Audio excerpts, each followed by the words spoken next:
Zunächst aber zu unserem ersten Speaker und ich darf ihn recht herzlich hier in unserer Runde begrüßen, Michael Nelson. Er ist wahrscheinlich den meisten hier in dieser Runde bekannt. Bekannt ist aber auch als Internetberater von Amerikas Vizepräsident Al Gore, 4 Jahre lang in den Jahren 1993 bis 1997. Derzeit ist Michael Nelson eines der führenden Mitglieder von IBM. Ich habe vor kurzem gelesen, Jahresumsatz 100 Milliarden US-Dollar. Ich hoffe, ich habe mich da jetzt nicht um die eine oder andere verschätzt. Führendes Mitglied bei IBM. Er verantwortet dort als Direktor die Bereiche Internet, Technologie und Strategie. Michael Nelson, welcome.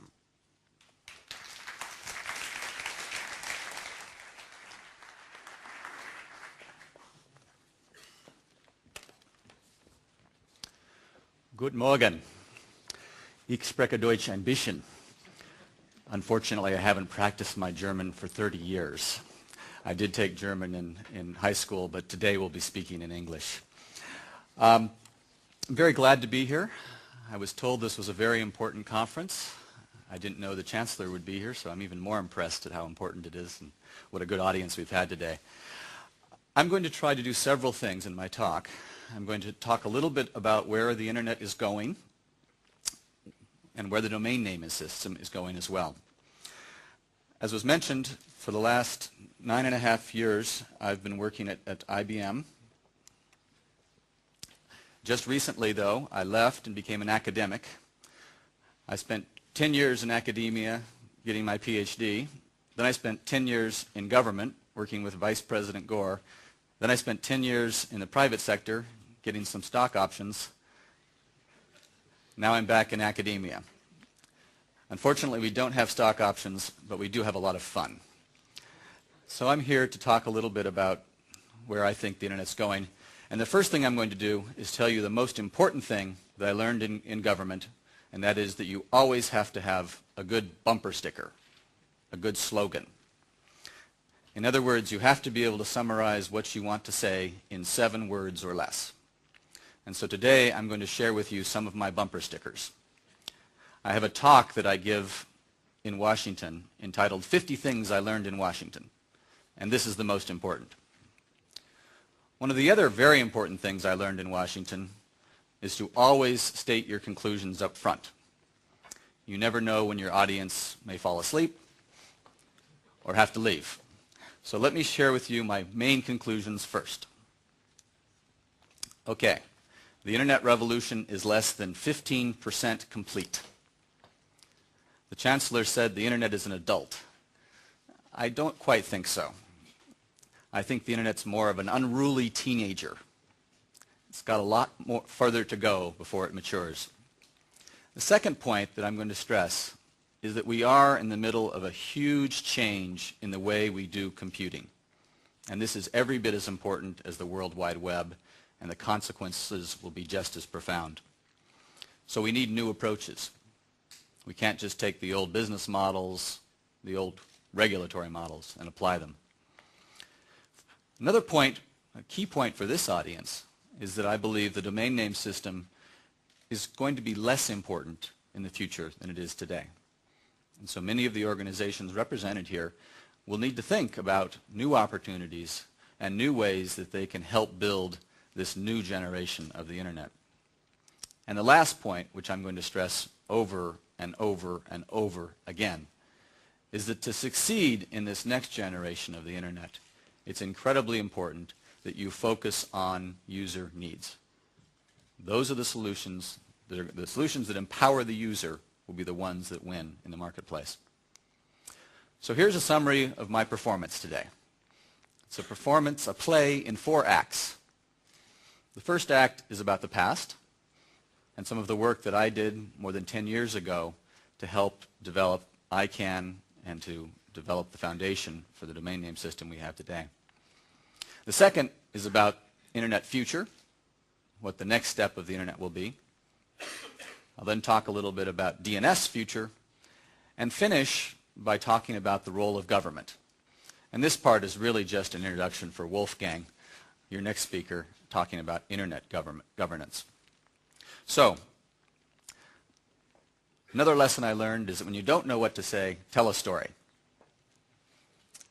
Richard asked me to talk a little bit about my past and what I actually did when I was working at the White House on domain names. Of course, I was very involved with Ira Magaziner in the White House Green Paper that described how the Clinton administration wanted to privatize the domain name system. I then left the White House but went to the Federal Communications Commission, where I helped advise Magaziner and the rest of the DNS committee on the white paper. And then I left the government entirely and went to work for IBM. At that time, as you remember, there were huge debates about what ICANN should do, what its mission should be. There were even bigger debates about who got to be on the board. That was the most exciting debate. But nobody was debating how we were going to pay for it. So while I was at IBM, we organized a group through the Global Internet Project to provide about $1 million in funding for ICANN. This doesn't get a lot of attention, but it was a rather important source of startup funds for ICANN. When I was at the White House, we had a lot of interesting debates about how to move the management of the domain name system, the oversight of the domain name system, out of government into the private sector. And there were a lot of very important issues on the table. Perhaps the most important was, how do we ensure the stability of the domain name system? It continues to be a major issue today. Can we scale the DNS?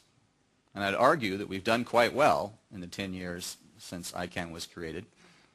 The other big issue was, who's going to be in charge? How do we create a non-governmental body, a truly international body that will have legitimacy and will be organized in a way that won't allow one particular constituency to control the decision making?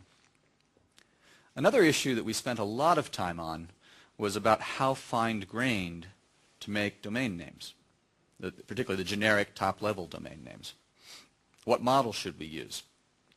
Some of us argued that we really needed just a few generic top-level domain name systems. It should be organized somewhat like the phone book.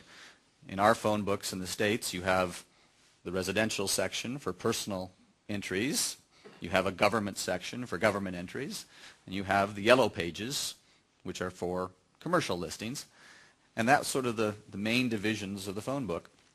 Other people argued that really you needed to use the phone book as a model, but you needed to be much more fine-grained. You had to have domain names, generic domain names, for every type of business. Museums, auto companies, airlines, grocery stores, dry cleaning establishments, whatever you wish. So we had this discussion about whether the White House should specify the answer to that question. How fine-grained should we be? 10 years later, we're still trying to argue about that question. It probably was good that the White House didn't decide the answer to that question, because we didn't have much data. Now we have some experience, we know a little bit better about what can work, and I give ICANN credit for trying some experiments, trying to see just what kind of generic top-level domains we need. Perhaps the two biggest questions that we had at the White House were the last two on this list. The first was, how do you ensure flexibility and evolution? How do we ensure that the DNS does not become static and somehow exclude new opportunities and new ways of identifying resources online? And again, I think we've left the door open. There are opportunities still for other ways to identify resources online, and I'll talk about that later. And the last issue is, how do we ensure users get a choice? How do they have a voice? How do they express their needs so that decisions about domain names are not dominated just by the domain name companies or trademark owners or governments?